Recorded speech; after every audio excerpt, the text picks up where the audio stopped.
Hello and welcome to the Calmcast, a time to feel calm and think clearly. I'm Claire Downham, the Queen of Calm, a transformational life coach. I was a burnt out head teacher who finally made the journey to calm after years of trying, and I want to prevent you from having to do the same. The Calmcast is a series of short explorations, gently guiding you back to your natural state, which is calm and clarity. Just listen like you would listen to music, with an open mind and curiosity. There's nothing else to do. Now let's relax into today's episode. So, good morning from dreary Aberdeen, which is where I am at the moment in the lovely Trevor. That's my motorhome, if you didn't know. And you probably have noticed that sometimes I'm in different places. So today's session is called Low Mood Thinking, and it's interesting actually how let's just talk about the low mood to start with.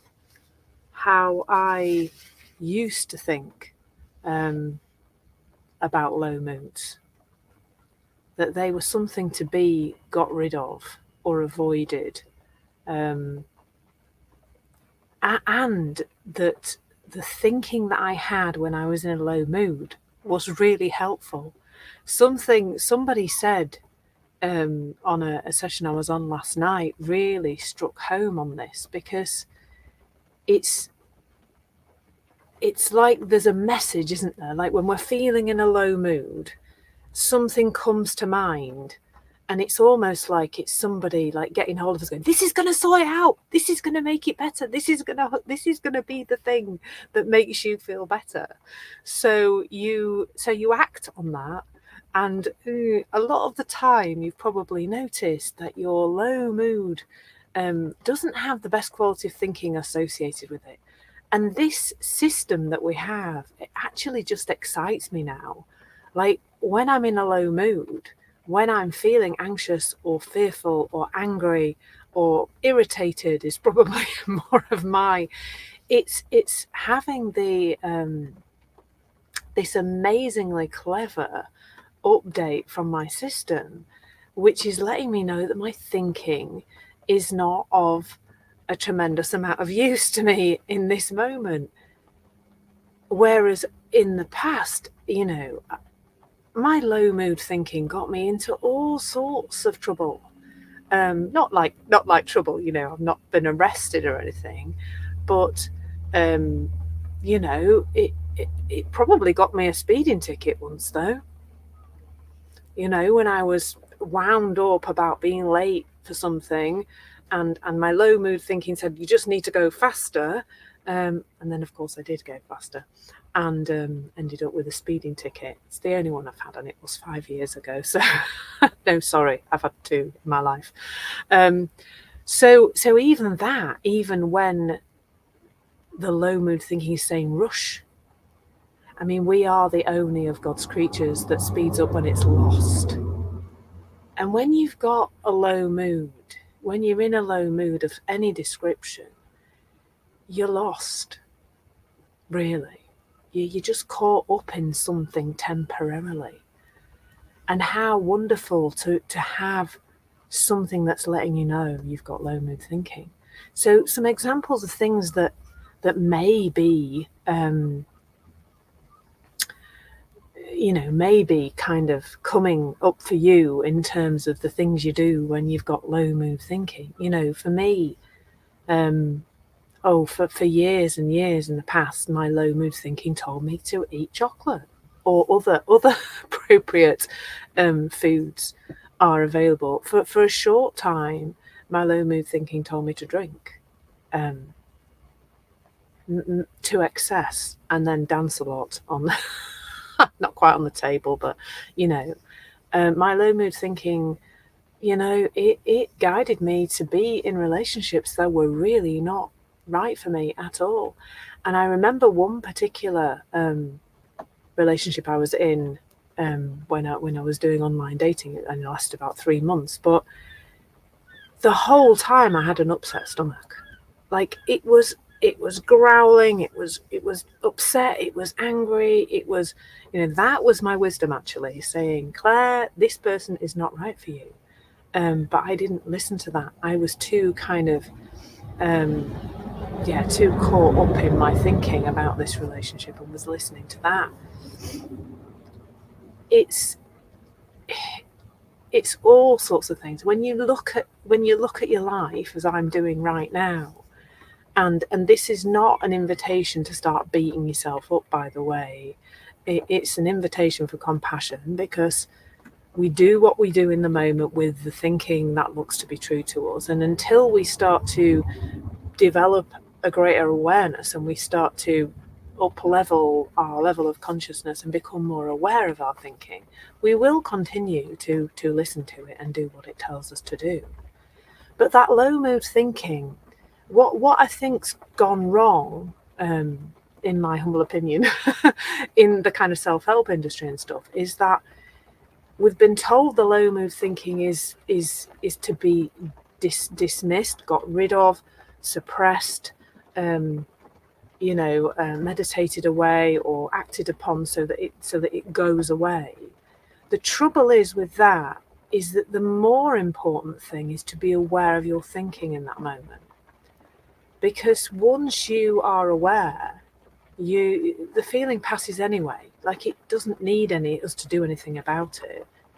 When you have a moment of awareness, I'm in a low mood now of some description. And when I say low mood, perhaps I should have said this right at the beginning, I do mean anxious, stressed, upset, sad, frustrated, irritated, any of those kind of low moods. That system is just letting you know about your state of mind, like day in, day out. So kind of two things happen there. One thing that can happen is, that there's an awareness of that. There's an awareness. And when there's an awareness, we go, my state of mind is not good at the moment. Then the thinking that's there, that's saying, do this to make things better, is the thinking to be allowed to pass. Not to do anything about it, not to change it or swap it or try and get some different thinking, just allowing it to pass. When we're not in that position, the other position we are in is reactive, I guess you would call it. Like, I would say that when we're aware, we're responsive, aren't we? We're just slow down. We know to slow down. And that's one of the things that I think I've started to notice for myself. I was a very reactive person, and I still am sometimes. I'm not perfect. Nobody's. Well, we're all perfectly imperfect, I think, actually. I'm not. I catch it more often. So I'm in this place of response rather than reactive more of the time. Because if we're not aware that the feeling is letting us know about the thinking, what we think then is the feeling is letting me know that person is out of order. For example, generally that would be my thing. It's all these people not living life Claire's way. There's so many of them. But, I'm sure you've noticed lots of people not living life your way either, for goodness sake. What's wrong with them all? I am joking, by the way, in case you hadn't realised. But that's my kind of thing that I notice now. So the irritated feeling is letting me know I've got irritating thinking, not letting me know that person is irritating. There's just such a difference, isn't there? Because if it's that person who's irritating, like in their persona or what they're doing is irritating in fundamentally, then I'm going to have to say something to them or do something or dismiss them from my life or reject them in some way in order to feel okay. Like, I need them to stop doing that for me to feel okay. When I realise that the irritated feeling is letting me know about my irritating thinking, like, would you choose if you said, here's some irritating thinking and here's some calm thinking, which would you choose? I don't think any of us would choose the irritating thinking. if we know that's where the feeling is coming from, if we know that that horrible feeling, that low mood, is letting us know about our thinking, about our state of mind, we will act in a very, very different way. Or we won't act. And that's what I'm noticing more and more is I don't act. It makes less sense. The thinking and feeling is going to pass on its own if I let it. So it makes less and less sense to be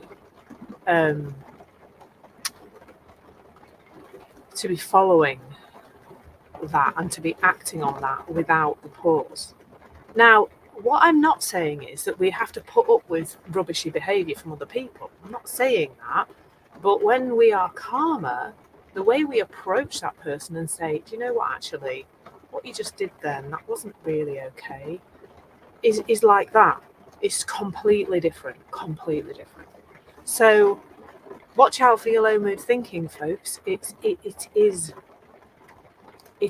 your guidance system letting you know. What else is going to let you know about what is going on up here and whether it is useful or not? To me, I celebrate the low mood now because it is powerful information. Imagine that, like never having to manage a mood again or a feeling, just enjoying them because they're giving you the information you need to live your life. Before we are all deafened by the rain, I'm going to leave you to it. Enjoy exploring that. Thank you so much for listening. There's nothing to do now but bring some awareness to how this is working out in your life. Listen regularly to experience longer and longer periods of calm. This has been the Calmcast with Claire Downham, Queen of Calm. Take care and keep listening.